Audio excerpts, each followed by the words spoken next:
അസ്സലാമലൈക്കും. ഇന്ന് ഞാൻ ഷെയർ ചെയ്യുന്നത് ഒരു ഇൻസ്റ്റൻറ്റ് സമൂസേൻ്റെ റെസിപ്പിയാണ്. ഒരു വ്യത്യസ്തമായ രീതിയിൽ ഉണ്ടാക്കുന്ന സമൂസയാണ്. നെറ്റ് സമൂസ എന്ന് പറയാം. ഒരു നെറ്റ് ഷേപ്പിലായതുകൊണ്ടാണ് ഇതിന് നെറ്റ് സമൂസ എന്ന് പറയുന്നത്. അപ്പം വളരെ എളുപ്പത്തിൽ ഉണ്ടാക്കാൻ പറ്റിയ സമൂസയാണ്. നമ്മളിതിൻ്റെ ഉള്ളി വാട്ടലോ അങ്ങനെയൊന്നുമില്ല. നമുക്ക് പെട്ടെന്ന് ഉണ്ടാക്കാൻ പറ്റിയ മസാലയും പെട്ടെന്ന് തയ്യാറാക്കാൻ പറ്റിയൊരു മസാലയാണ്. അപ്പോൾ എല്ലാവരും ഒന്ന് ട്രൈ ചെയ്യുക. ഞാൻ വീഡിയോയിലോട്ട് പോവാം. അപ്പോൾ ഞാനൊരു വലിയൊരു ബൗളെടുത്തിട്ട് നമുക്ക് കുഴക്കണുണ്ട്. അപ്പോൾ അതിന് വലിയൊരു പാത്രം എടുക്കേണ്ടതായിരിക്കും സൗകര്യം. ഇനി ഇതിലോട്ട് 2 കപ്പ് മൈദ, 250 കപ്പാണ്, 250 ml കപ്പാണ്. അപ്പോൾ 2 കപ്പോളം മൈദ എടുക്കുന്നുണ്ട്. 2 കപ്പ് മൈദ. ഇനി ഇതിൻ്റെ ആവശ്യത്തിനുള്ള ഉപ്പ് ആഡ് ചെയ്യുക. ഇനി ഇതിലോട്ട് ഒരു 1/4 കപ്പോളം വെജിറ്റബിൾ ഓയിൽ ആഡ് ചെയ്യുക. നല്ല ക്രിസ്പിനെസ് കിട്ടാനായിട്ട് വെജിറ്റബിൾ ഓയിൽ ആഡ് ചെയ്യുന്നത്. ഇനി ഇത് നമുക്ക് കൈ വെച്ചിട്ട് തന്നെ എല്ലായിടത്തും ഒന്ന് മിക്സ് ചെയ്യുക. എല്ലാ പാർട്ടിക്കും ആവണമെന്ന് പ്രത്യേകം ശ്രദ്ധിക്കുക കേട്ടോ. ഇതിങ്ങനെ ബൈൻഡ് ചെയ്യുമ്പോൾ ബൈൻഡായി കിട്ടണം കേട്ടോ. അപ്പോൾ നമ്മളെ റേഷ്യോ ഓയിലിൻ്റെ കറക്റ്റ് ആണെന്നാണ് അതിൻ്റെ അർത്ഥം കേട്ടോ. അപ്പോൾ ബൈൻഡായി കിട്ടുന്നില്ലെങ്കിൽ ഇച്ചിരി കൂടി ഓയിൽ ആഡ് ചെയ്യേണ്ടി വരും കേട്ടോ. അപ്പോൾ ഇതിപ്പം എനിക്ക് 1/4 കപ്പുമ്പോൾ തന്നെ നല്ല ബൈൻഡായി കിട്ടുന്നുണ്ട്. ഇനി കുറേശ്ശെ വെള്ളം ആഡ് ചെയ്തിട്ട് ഇതൊരു സെമി സോഫ്റ്റ് ഡവായി നമുക്ക് കുഴച്ചെടുക്കണം. ആദ്യം തന്നെ ഒരുപാട് വെള്ളം ആഡ് ചെയ്യരുത്. കുറേശ്ശെ ആഡ് ചെയ്തിട്ട് വേണം നമുക്ക് ഡോ പ്രിപ്പയർ ചെയ്യാൻ കേട്ടോ. ചപ്പാത്തിൻ്റെ അത്ര തന്നെ സോഫ്റ്റും അല്ല നല്ല ഹാർഡും അല്ല, ഒരു സെമി സോഫ്റ്റ് ഡോ കേട്ടോ പ്രിപ്പയർ ചെയ്യേണ്ടത്. എന്നിട്ട് ഞാൻ കുഴച്ചെടുത്തിട്ടുണ്ട്. അപ്പോൾ ഇങ്ങനത്തെ ഒരു ഡോ കേട്ടോ, ഒരുപാട് ടൈറ്റും അല്ല ഒരുപാട് സോഫ്റ്റും അല്ലാത്തൊരു ഡോ പ്രിപ്പയർ ചെയ്തു. ഇനി ഇതൊരു മൂടിങ്ങാണ്ട് ഒരു 15 മിനിറ്റോളം റെസ്റ്റ് ചെയ്യാൻ വെക്കണം കേട്ടോ. 15 മിനിറ്റ് കഴിഞ്ഞിട്ട് നമുക്ക് യൂസ് ചെയ്യാൻ പറ്റുള്ളൂ. 15 മിനിറ്റ് റെസ്റ്റ് ചെയ്യാം. ഇത് 3 ഉരുളക്കിഴങ്ങാണ് ബോയിൽ ചെയ്ത് മാഷ് ചെയ്തെടുത്തതാണ്. നന്നായി മാഷ് ചെയ്തെടുത്തതാണ്. വേണമെങ്കിൽ ഗ്രേറ്റ് ചെയ്താലും മതി കേട്ടോ. 3 മീഡിയം സൈസ്ഡ് പൊട്ടാറ്റോസ്. ഇനി ഇതിലോട്ട് 1 പച്ചമുളക്, 1 ടേബിൾ സ്പൂൺ ചോപ്പ് ചെയ്ത വെളുത്തുള്ളി, 1 ടേബിൾ സ്പൂൺ ചോപ്പ് ചെയ്ത ഇഞ്ചി, കുറേശ്ശെ കരിവേപ്പില, 1 മീഡിയം സൈസ്ഡ് സവാള ചെറുതാക്കി അരിഞ്ഞത് ഇതൊക്കെ ആഡ് ചെയ്യാം കേട്ടോ. ഒരു 1/2 ടീസ്പൂൺ ഗരം മസാല, 1/4 ടീസ്പൂൺ മഞ്ഞൾപ്പൊടി, ഒരു 1/4 ടീസ്പൂണും കായപ്പൊടി, 1 ടീസ്പൂൺ ഉപ്പ്.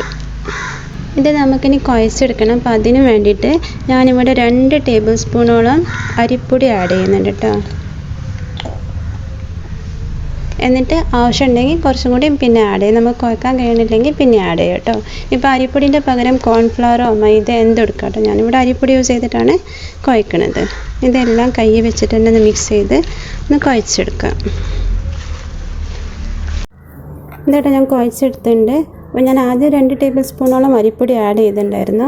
പിന്നെ ഞാൻ 2 ടേബിൾ സ്പൂൺ ആഡ് ചെയ്തിട്ട് അപ്പോൾ മൊത്തം 4 ടേബിൾ സ്പൂൺ ആഡ് ചെയ്തിട്ടോ. ഈ ഒരു കൺസിസ്റ്റൻസിയിൽ ഇങ്ങനെ കുഴച്ചെടുക്കാൻ വേണ്ടിയിട്ട് കയ്യിൽ കുറച്ച് ഓയിലാക്കിയിട്ട് ഇതിൻ്റെ എല്ലാ ഭാഗവും ഒന്ന് ഓയിൽ സ്പ്രെഡ് ചെയ്ത് കൊടുക്കുക കേട്ടോ. ഇതിൽ നിങ്ങൾക്ക് ഇഷ്ടമുള്ള വെജിറ്റബിൾസൊക്കെ ആഡ് ചെയ്യുക കേട്ടോ. ക്യാരറ്റ്, ക്യാപ്സിക്കം എന്താണെന്ന് വെച്ചാൽ അത് ആഡ് ചെയ്യുക. 2 കൈയുടെ എണ്ണ പുരട്ടിയിട്ട് കുഞ്ഞു പീസ് എടുക്കുക അതിന്. എന്നിട്ട് ഇവിടെ ഇങ്ങനത്തെ സിലിണ്ടറിക്കൽ ഷേപ്പിൽ എല്ലാം ഒന്ന് റോൾ ചെയ്തെടുക്കുക. ഇതായിട്ടെല്ലാം ഞാൻ അങ്ങനെ റോൾ ചെയ്തെടുത്തിട്ടുണ്ട്. സിലിണ്ടറിക്കൽ ഷേപ്പിൽ റോൾ ചെയ്തെടുത്തിട്ടോ. ഇത് 2 ടേബിൾ സ്പൂണോളം മൈദയാണ്. ഇതിൽ കുറേശ്ശെ വെള്ളം ആഡ് ചെയ്തിട്ട് തിക്ക് പേസ്റ്റ് ഉണ്ടാക്കുന്നത്. നമുക്ക് ഒട്ടിക്കാനാണ് ഇത് നമ്മൾ ഉപയോഗിക്കുന്നത്. അപ്പോൾ കുറേശ്ശെ വെള്ളം ആഡ് ചെയ്ത് തിക്ക് പേസ്റ്റ് ഉണ്ടാക്കാം കേട്ടോ. അപ്പോൾ ഒരു 15 മിനിറ്റോളം ആയിട്ട് ഇത് റെസ്റ്റ് ചെയ്യണം. ഇതിന് ഞാൻ കൗണ്ടർ ടോപ്പിലോട്ട് മാറ്റാം കേട്ടോ. നന്നായി ഒന്നും കൂടി ഇത് നമുക്ക് കുഴച്ചെടുക്കുക. ഇതിനി 3 പോർഷനായിട്ട് ഡിവൈഡ് ചെയ്യാം കേട്ടോ.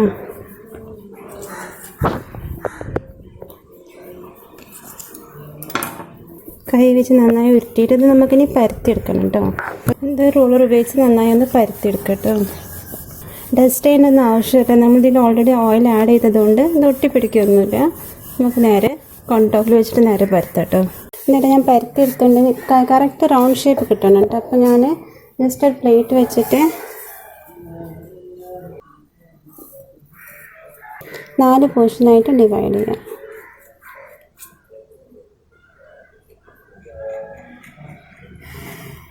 എന്നിട്ട് ഇപ്പോൾ നമുക്ക് 4 ട്രയാങ്കിൾ ഷേപ്പ് കിട്ടിയിട്ടുണ്ട്, കോൺ ഷേപ്പ് കിട്ടിയിട്ടുണ്ട്. ഇനി ഇതിൻ്റെ ബോർഡറിന് ഇച്ചിരി അകലം വിട്ടിട്ട് ഒരു കട്ട് കൊടുക്കുക. ഇവിടെ ഇങ്ങനെ ഫുൾ കട്ട് ചെയ്യരുത് കേട്ടോ. ഈ എണ്ടും ഫുൾ ആക്കരുത്. ഇങ്ങനെ ജസ്റ്റ് ഇത്രയും വരെ. മേലെ കുറച്ച് പോർഷൻ വിടുക, താഴെ കുറച്ച് സ്പേസ് വിടുക. ഇനി ഇതിനെക്കാട്ടിയും ചെറിയൊരു കട്ട്, അത്ര തന്നെ ഹൈറ്റ് ഇല്ലാതെ ഒരു കട്ടും കൂടി, ഒന്നും കൂടി അതിൻ്റെയും ചെറുത്. അങ്ങനെ 3 ലൈൻസ് വരയ്ക്കുക. ഈ സൈഡിലും അതേമാതിരി 1 2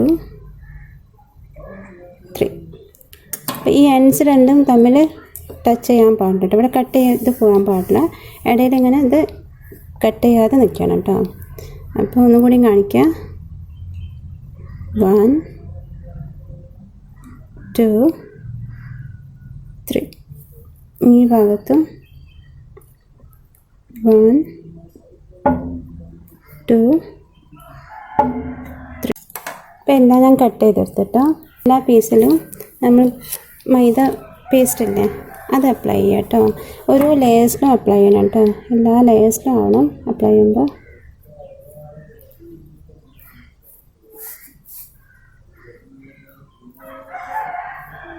നമ്മൾ സിലിണ്ടർ എടുക്കുക, നമ്മൾ ഉണ്ടാക്കി വെച്ച സിലിണ്ടർ എടുക്കുക, ഇതൊന്ന് പ്രസ് ചെയ്യുക, എന്നിട്ട് ഇതിൻ്റെ നടുക്ക് ഇങ്ങനെ വയ്ക്കുക. താഴത്തുനിന്ന് കുറച്ച് സ്പേസ് വിടണം, മേലെ കുറച്ച് സ്പേസ് വിടണം. എന്നിട്ട് ഈ എൻഡ് ഇങ്ങോട്ട് ഫോൾഡ് ചെയ്യുക, ഈ എൻഡ് ഇങ്ങോട്ട് ഫോൾഡ് ചെയ്യുക. എന്നിട്ട് അടിഭാഗം ഒന്ന് ക്ലോസ് ചെയ്ത് കൊടുക്കുക കേട്ടോ. നന്നായി പ്രസ് ചെയ്തുകൊണ്ട് ഒട്ടിച്ച് കൊടുക്കുക. അടിഭാഗം തുറന്ന് പോകാതിരിക്കാനാണ്. ഇതാട്ടോ റെഡി ആയിട്ട്. ഇപ്പോൾ ഇങ്ങനത്തെ ഒരു ഷേപ്പായിരിക്കും കേട്ടോ കിട്ടുക. അപ്പോൾ ഇതേ രീതിയിൽ എല്ലാം നമുക്ക് ചെയ്തെടുക്കാം കേട്ടോ. ഇതാ ഞാൻ എല്ലാം ഷേപ്പാക്കി എടുത്തിട്ടുണ്ട്. ഇനി നമുക്കിത് എണ്ണയിലിട്ടൊന്ന് ഡീപ് ഫ്രൈ ചെയ്തെടുക്കണം. ഗ്യാസിൽ ഒരു പാൻ വെച്ചിട്ടുണ്ട്. പാനിൽ എണ്ണ ഒഴിച്ചിട്ടുണ്ട്. എണ്ണ ചൂടായിട്ട് ഇനി നമ്മൾ ഉണ്ടാക്കി വെച്ചതല്ലേ ഇത് ഓരോന്ന് ശ്രദ്ധിച്ചിട്ട് വേണം കേട്ടോ ഇടാൻ. ഓരോന്നിട്ട് ഫ്രൈ ചെയ്തെടുക്കുക. അപ്പോൾ തീ കുറച്ചിട്ട് വേണ്ടത് ഉള്ള വെന്ത് കിട്ടിയില്ലെങ്കിൽ അപ്പോൾ തീ സിമ്മിലിട്ടിട്ട് വേണം ഇത് പൊരിച്ചെടുക്കാൻ കേട്ടോ. 2-3 മിനിറ്റ് ആകുമ്പോൾ ഒന്ന് മറിച്ച് കൊടുക്കാം കേട്ടോ. ഇതപ്പോൾ ഇത് ഗോൾഡൻ ബ്രൗൺ ആയിട്ട് ഇനി നമുക്കിത് കോരിയെടുക്കാം. ഇതേ രീതിയിൽ എല്ലാ ബാച്ചും നമുക്ക് ഫ്രൈ ചെയ്തെടുക്കാം കേട്ടോ. റെഡി ആയിട്ട് നമ്മുടെ നെറ്റ് സമൂസ ഇൻസ്റ്റൻ്റ് ആണ്. വളരെ പെട്ടെന്ന് ഉണ്ടാക്കാൻ പറ്റിയ റെസിപ്പിയാണ്. അപ്പോൾ എല്ലാവരും ഒന്ന് ട്രൈ ചെയ്യുക. എന്നിട്ട് ഫീഡ്ബാക്ക് കമൻറ്റിൽ അറിയിക്കുക.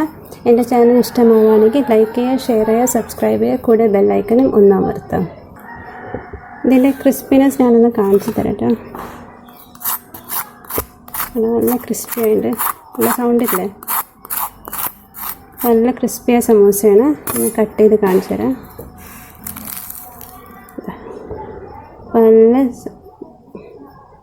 ക്രിസ്പിയായ നല്ല ക്രഞ്ചിയായ സമൂസയാണ്. എല്ലാവരും ഒന്ന് ട്രൈ ചെയ്യാം കേട്ടോ.